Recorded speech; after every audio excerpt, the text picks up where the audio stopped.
नमस्कार, जय हिंद दोस्तों। आप सभी का स्वागत है हमारे YouTube चैनल पर। तो डीएलएड एडमिशन से संबंधित जो भी आपका क्वेश्चन है, उसको हम इस वीडियो में देखने वाले हैं। जी हाँ दोस्तों, बहुत से बच्चों का सवाल था कि सर फ्री में एडमिशन की जो बात है, वो कैसे पॉसिबल हो सकती है। तो देखिए, अभी हम जो आपके कुछ कमेंट पिक कर रहे हैं, वो यूट्यूब के कर रहे हैं, ठीक है।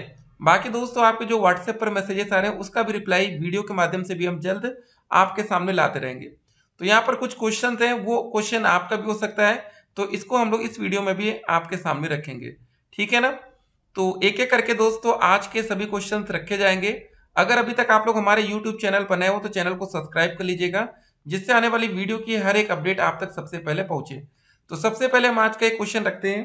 देखिए, यहाँ पर प्रश्न ये पूछा गया, सर जनरल का मेरिट 235 है, हो जाएगा क्या? और पिछले ईयर कट ऑफ कितना था, ये भी बताइए कैटेगरी वाइज। अब देखिए दोस्तों, एक बहुत इंपॉर्टेंट बात हम आपको बताने वाले हैं। देखिए, जो डीएलएड में पहले स्टेट रैंक आती थी, जैसे कि हमने आपके सामने रखा था, 300 में से 300 नंबर भी कुछ बच्चे पा जाते हैं, ठीक है। कभी कभी दोस्तों बहुत से बच्चे फर्जी डाल देते हैं, ठीक है ना, कि एक वो सीट खराब करें। तो इसका हम पूरा डिटेल इस वीडियो में आपको बताएंगे, शुरू से लेकर अंत तक इस वीडियो को देखिएगा कि उनकी मंशा क्या होती है। यहाँ पर देखिए दोस्तों, किसी बच्चे के नंबर अगर 182 के आसपास भी हैं, तो उस बच्चे की रैंक 2.5 लाख, मतलब 2.5 लाख के आसपास। मतलब सोचिए, जो बच्चा फर्स्ट डिवीजन, हाई स्कूल में फर्स्ट डिवीजन, सेकंड मतलब इंटर में फर्स्ट डिवीजन और ग्रेजुएशन में टोटल 180 नंबर, तो उनकी हालत 2.5 लाख के ऊपर जा रही है। भैया मामला क्या है, समझेंगे। जब दोस्तों आपका डीएलएड में एडमिशन होता है तो एक प्रेस विज्ञप्ति जारी की जाती है, जहां पर सारी बातें लिखी होती हैं कि कैसे आपको एडमिशन होगा। शैक्षिक अर्हता, ये नंबर वन सबसे इंपॉर्टेंट। दूसरा आपकी एज लिमिट। तीसरा दोस्तों आपका निवास होता है, ठीक है ना। तो अदर स्टेट वाले बच्चों का कंफ्यूजन यहाँ से दूर होगा।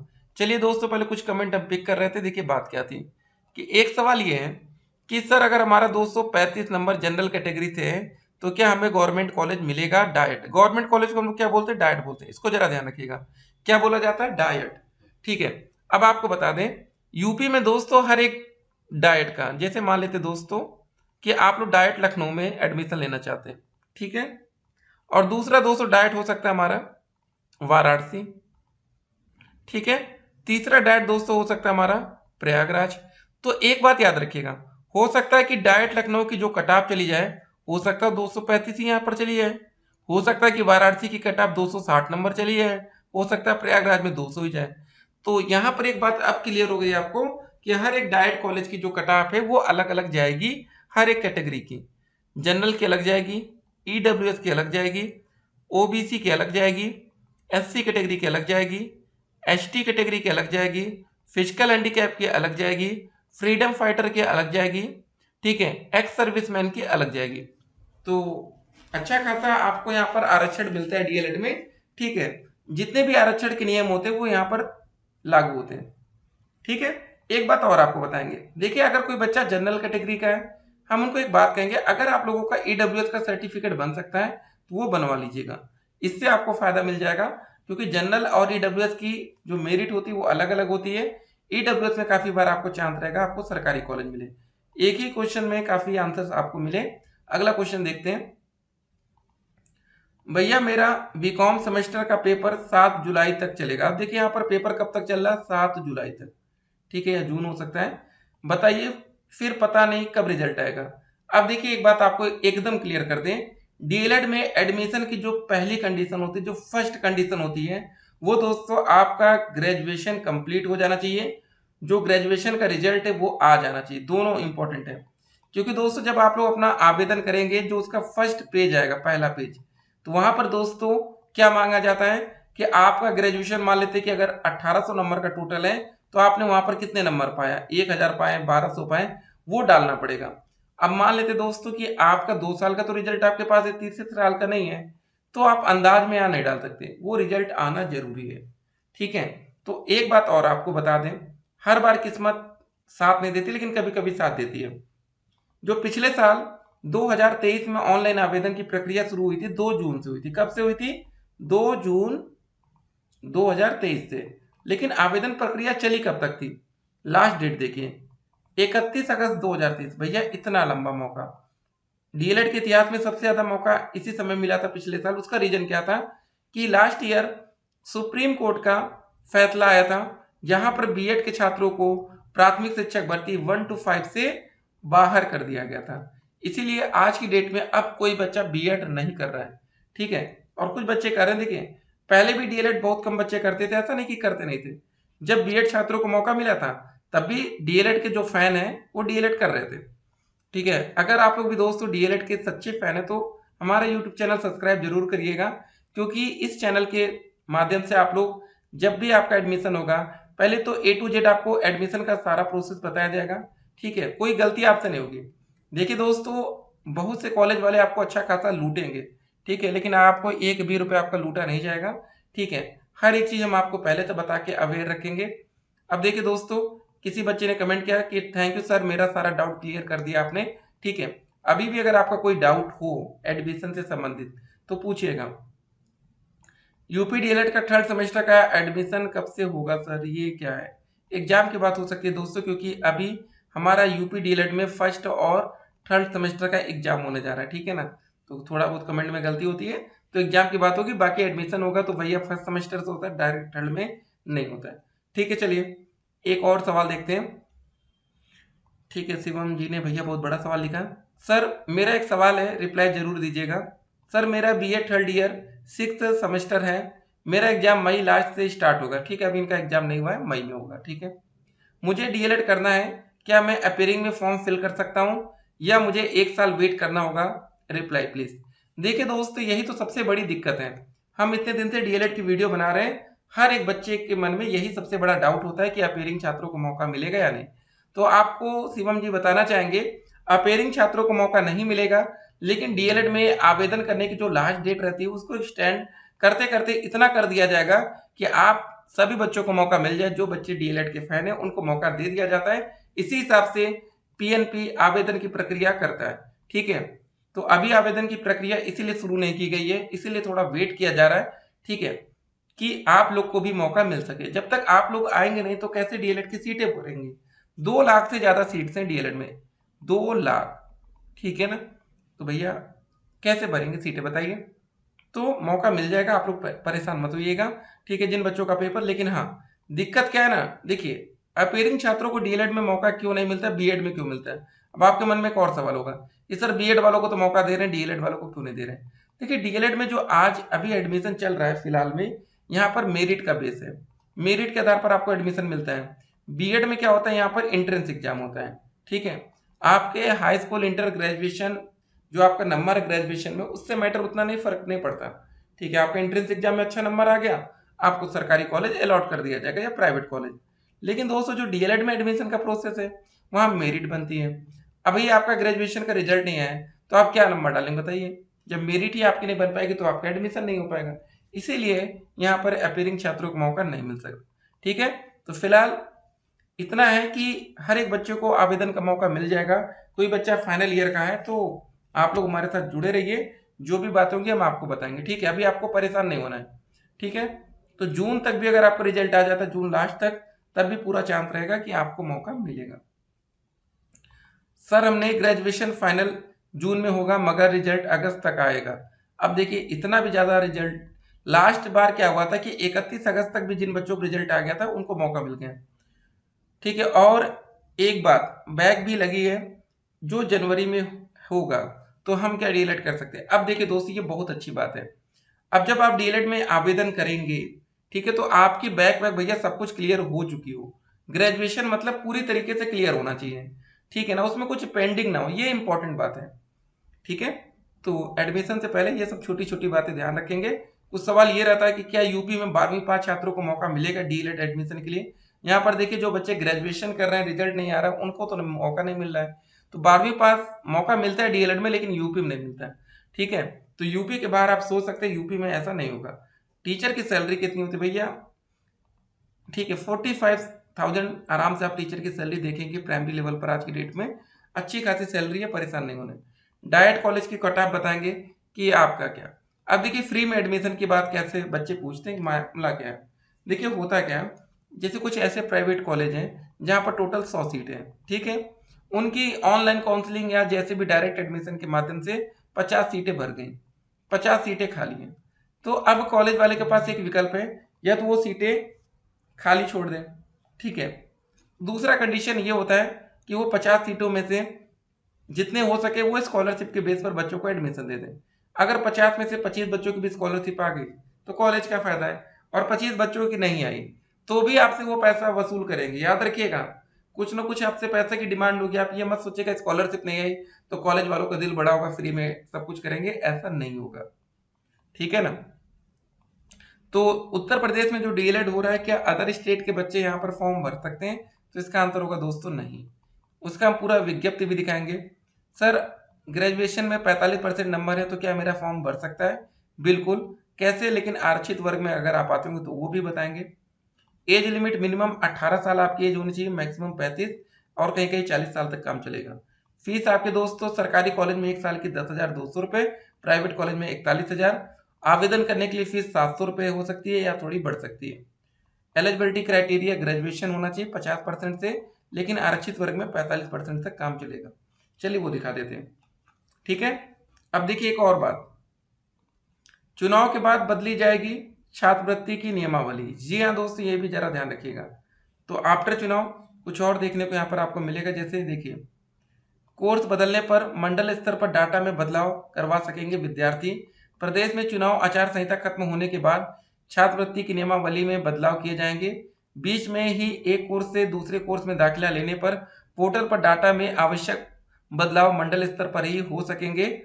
अभी यह काम निदेशालय स्तर पर होता है, जिससे विद्यार्थियों को दिक्कत होती है। इस संबंध में समाज कल्याण निदेशालय प्रस्ताव तैयार कर रहा है, ठीक है, अच्छी बात है। चलिए अब देखिए दोस्तों, जो आपका आवेदन होता है A to Z प्रोसेस क्या है एडमिशन का, हम बताते हैं। देखिए सबसे पहले दोस्तों आप लोग रजिस्ट्रेशन पार्ट 1 करेंगे, जहां पर दोस्तों आप लोग अपना नाम ये सब और ग्रेजुएशन की डिटेल डालेंगे, कितने नंबर आपके फाइनल बन रहे हैं। अगर आपका जनरल कैटेगरी के छात्र यहाँ पे 50% से कम नंबर है तो आपका आगे आवेदन नहीं बढ़ेगा। अगर आपको आरक्षित वर्ग है, ओबीसी, एससी, एसटी, ठीक है, आपके 45% तक नंबर है तो भी आपका ये कंप्लीट हो जाएगा, ठीक है। ये आपका पहला कंप्लीट। उसके बाद तुरंत आप लोग अपना पेमेंट करेंगे, फीस पेमेंट करेंगे। जैसे दोस्तों ये अपडेट हो जाए, कभी कभी अपडेट होने में 1-2 घंटे का समय लगता है, मैक्सिमम टाइम आपका विद इन सेकेंड अपडेट होगा। उसके बाद आपको रजिस्ट्रेशन का पार्ट 2 सबमिट करना, जहाँ पर आप अपने हाई स्कूल ये सब, इंटर ये सब डिटेल्स वहाँ पर देंगे। फिर उसके बाद आपकी फोटो और सिग्नेचर अपलोड किया जाएगा, प्रिंट एप्लीकेशन फॉर्म। याद रखिएगा डीएलएड में सबसे इंपॉर्टेंट क्या होता है, जैसे बीएड का रिजल्ट इंपॉर्टेंट होता है वैसे डीएलएड में प्रिंट एप्लीकेशन फॉर्म, ये दोस्तों संभाल कर रखेंगे। याद रखिएगा, क्यों रखना है, जब आप लोग एडमिशन लेने जाएंगे किसी भी कॉलेज में, ठीक है, सब कुछ हो गया मान लेते हैं, जब आप लोग एडमिशन लेने जाएंगे तो वहां पर आपकी डिटेल्स चेक की जाएगी, क्योंकि वहां पर आपने हाई स्कूल में जो नंबर डाला है, 12वीं क्लास में जो नंबर डाला है, ग्रेजुएशन में, वो देखा जाएगा। आपके हाई स्कूल में 600 में से मान लेते थे तो 400 नंबर, आपने गलती से 500 डाल दिया, 100 नंबर बढ़ा के, या 401 डाल दिया, एक नंबर भी ज्यादा डालेंगे तो ऑनलाइन काउंसलिंग से आप बाहर हो जाएंगे, फिर आपका डायरेक्ट एडमिशन होगा। तो ये ध्यान रखिएगा कि एक भी नंबर ज्यादा ना पड़े, 10 नंबर कम डालेंगे चलेगा लेकिन नंबर ज्यादा नहीं होना चाहिए, ठीक है। तो इसीलिए दोस्तों ये प्रिंट एप्लीकेशन फॉर्म कराया जाता है कि जो आपने डाला है। एक और गलती करते हैं, होते आप लोग ओबीसी कैटेगरी के, कभी कभी गलती से एससी डाल दिए, होते आप लोग कभी कभी एससी कैटेगरी के, गलती से ओबीसी डाल दिया। ये सब चीजें गलती ना हो, ठीक है, तो इसको ध्यान रखेंगे, नहीं तो फिर आपको जनरल में कभी कभी काउंट कर लिया जाता है। लेकिन हाँ भैया, कभी कभी क्या होता है, एससी कैटेगरी में फीस कम लगती है आवेदन में, जैसे लास्ट ईयर शायद 500 रुपये थी और जनरल में 700 रुपये है, या फिजिकल हैंडीकैप में और भी कम होती है। तो ये नहीं करना है, ठीक है ना। तो गलत काम करेंगे तो फिर आपका आवेदन निरस्त हो जाएगा। तो जब दोस्तों आप लोग का आवेदन हो जाएगा, प्रोसेस कंप्लीट हो जाएगा सभी बच्चों का, प्रिंट एप्लीकेशन 1,00,000, 2,00,000, 3,00,000 बच्चे जो आवेदन कर देंगे, उसके बाद आप लोगों की स्टेट रैंक जारी की जाती है।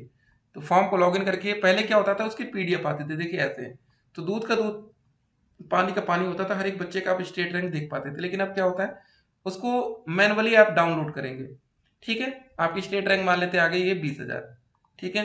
तो 20,000 पर भी आपको सरकारी कॉलेज मिलता है, 1,00,000 तक पर भी सरकारी कॉलेज मिलता है। लेकिन फिर ये होता है कि आप आरक्षित वर्ग में आ रहे हैं कि नहीं, ठीक है। ये मत सोचिएगा सर जी हमारी रैंक तो 1,00,000 आ गई, क्या हमें सरकारी कॉलेज मिलेगा? बिल्कुल मिलेगा आपको। उसके बाद ओटीपी जनरेट करना होता है, ऑप्शन फिलिंग। ऑप्शन फिलिंग में दोस्तों आप ये देखते हैं कि मान लेते हैं कि डीएलएड में हजारों कॉलेज हैं, आपके जिले में मान लेते हैं कि 50 कॉलेज हैं, ठीक है। तो उसमें से दोस्तों आपका फेवरेट कॉलेज कितने हैं, एक बात याद रखिएगा, लिख लीजिएगा, आज इस वीडियो में लिख लीजिएगा अपने कॉपी में कि जो भी प्राइवेट कॉलेज अगर आपको चाहिए, हम सरकारी की बात नहीं कर रहे, प्राइवेट की स्पेशली कर रहे हैं, उस कॉलेज में सारी जानकारी पहले से, अभी आपको एडमिशन लेना है ना, जब आवेदन की प्रक्रिया शुरू हो जाएगी तो एक दिन का समय निकालकर, अगर आपके मन में 10 कॉलेज का आ रहा है कि 10 कॉलेज का विकल्प भरेंगे, उन कॉलेजों पर चक्कर लगा लीजिएगा, पता कर लीजिएगा कि सर हम अगर हम आपके कॉलेज में एडमिशन लेंगे तो टोटल फीस हमारी 2 साल में कितना लगेगा। फीस तो वैसे 41,000 होती है, ठीक है। अगर आप कॉलेज में पता कर लेंगे तो वही 41,000 की जगह हम 30,000 में आप माई डिस्काउंट करा लिए। कोई बच्चा हो सकता है कि 25,000 में काम करा ले, तो इसलिए पहले से एडवांस में कुछ बच्चे पता करते हैं, ठीक है ना। तो क्यों फायदा होता है आपको। और कभी कभी क्या होता है, बहुत से बच्चे का मन होता है कि हमें क्लास नहीं करनी, हो सकता है आपका भी मन हो कि भैया हम अपने मन से जाएंगे या नहीं जाएंगे। तो ये बात अगर आप पहले से पता करके रखेंगे तो भैया आपकी मर्जी हो तो क्लास करिएगा, नहीं तो मत करिएगा। अगर ये बात आप पहले से ही पता रखेंगे तो जबरदस्ती आपसे क्लास करवाई जाएगी, नहीं जाएंगे तो 100 रुपये एक दिन के हिसाब से फाइन चार्ज होगा, तो हर 1,000 रुपये तो भैया महीना फाइन देंगे, ठीक है ना। तो जरा ध्यान रखिएगा। देखिए सचेकर्ता में एक बात लिखी है कि आपका हाई स्कूल यहाँ पर, ठीक है, सीबीएसई बोर्ड से या यूपी बोर्ड से या आईसीएसई से, उसके ठीक है, एवं इंटरमीडिएट व उसके समकक्ष घोषित परीक्षा एवं विधि द्वारा स्थापित एवं यूजीसी से मान्यता प्राप्त विश्वविद्यालय महाविद्यालय से स्नातक परीक्षा में न्यूनतम 50% अंकों के साथ उत्तीर्ण क्यों। लेकिन दोस्तों यहाँ पर एक और बात आगे देखिए, 50% जनरल कैटेगरी छात्रों के लिए, ठीक है ना। लेकिन उसके बाद देखिए क्या लिखा है, अनुसूचित जाति अनुसूचित जनजाति अन्य पिछड़ा वर्ग विकलांग स्वतंत्रता संग्राम सेनानी आश्रित भूतपूर्व सैनिक स्वयं के अभ्यर्थियों को न्यूनतम अंकों में 5% की छूट भी मिल जाएगी, ठीक है। तो आप लोग को 5% का डिस्काउंट छूट मिलेगा, ठीक है ना, कोई दिक्कत नहीं है ना। आयु देखिए 1 जुलाई तक की मान के चलिए, अगर इस बार ऐसा रखता है तो 1 जुलाई तक आपकी मिनिमम एज 18 साल होनी चाहिए। अगली कंडीशन निवास को लेकर, अब जो बच्चे अदर स्टेट से हैं, कोई बच्चा दिल्ली से समय वीडियो को देख रहा होगा, सोच रहा होगा कि एडमिशन हो पाएगा नहीं, तो बहुत से ऐसे बच्चे होते हैं कि जो दिल्ली में उनका घर है, यूपी में भी घर है, तो काम हो जाएगा, ठीक है ना, क्योंकि वहां का आप निवास प्रमाण पत्र बनवा लेंगे। ऐसे अभ्यर्थी आवेदन हेतु पात्र होंगे जो उत्तर प्रदेश से स्थायी, ये इंपॉर्टेंट वर्ड, स्थायी निवासी हों।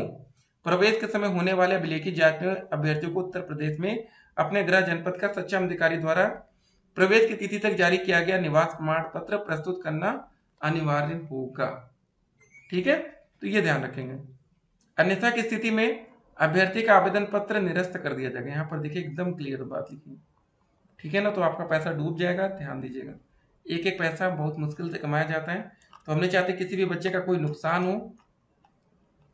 और देखिए आगे का प्रोसेस क्या होगा दोस्तों, जब आप लोग के ऑनलाइन आवेदन की प्रक्रिया पहला स्टेप आपका कंप्लीट हो जाएगा, सेकेंड स्टेप में आपकी जो काउंसलिंग होती है ना, ठीक है, जब आप कॉलेज का विकल्प डालते हैं, कॉलेज को लॉक करते हैं, तो उसके बाद उसका रिजल्ट डिक्लेयर किया जाता है। तो दोस्तों जो आपने कॉलेज का फेवरेट विकल्प डाला था, अगर वो कॉलेज आपको अलॉट हो जाता है तो उसके लिए उस कॉलेज को फाइनल करने के लिए आपको 10,000 तक की एडवांस पेमेंट करनी पड़ती है। अब भाई आप कहेंगे सर जी सरकारी कॉलेज की फीस ही 10,200 एक साल की है, तो ठीक बात है, आप 10,000 एडवांस पेमेंट कर देंगे, बाकी जब आप कॉलेज में जाएंगे तो आपको मात्र 200 रुपये पेमेंट करना रहेगा, वो भी डीडी के माध्यम से। मतलब सरकारी कॉलेज में भी अलग ही लफड़ा है, मतलब 200 रुपये के लिए डीडी बनवाते हैं, ये नहीं कि कैश पेमेंट ले लें, ठीक है ना। तो ये सब बातें होंगी। चलिए दोस्तों इंतजार करेंगे आप लोगों के कमेंट्स का, ठीक है, नेक्स्ट वीडियो में आपका जो भी कमेंट होगा उसका आंसर किया जाएगा, ठीक है। तो चलिए आप लोग का प्यार ऐसे ही बना रहे, मिलेंगे एक और वीडियो में। और यहाँ पर भैया टॉपर्स की सारी लिस्ट आप देख सकते हैं, 299 नंबर पर भी टॉप 10 में बच्चे आ रहे हैं, ठीक है ना।